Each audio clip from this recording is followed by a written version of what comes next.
চুরি হয়েছে মানে ভোর 6টার দিকে এ মন্দিরের মানে পূজার আয়োজন করে ভানুমতি আচার্য। এর দরজা মানে গেটে তালা দেওয়া ছিল, গেটে একদম মানে অ্যাজ ইউজুয়াল তালা দেওয়া।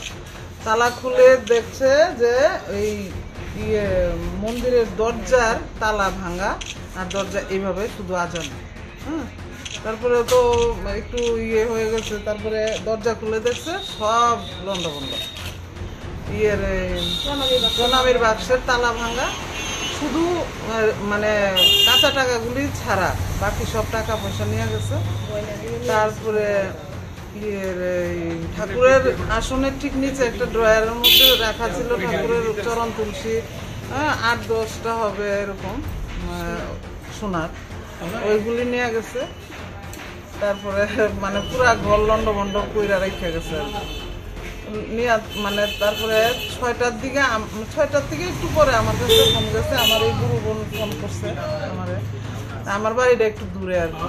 তা আমি আইসি আয়া দেখতেছি অবস্থা।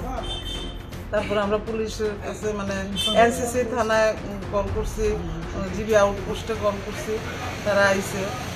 হ্যাঁ, এসআই ওই যে বললাম চরণ তুলসী 7-8-10টা হবে, আমি ঠিক জানি না কয়টা, মনে নেই আর কি। হ্যাঁ, আর টাকা হবে ধরেন 15 থেকে 17,000 মতন হবে। আমাদের মহারাজ এসেছিলেন।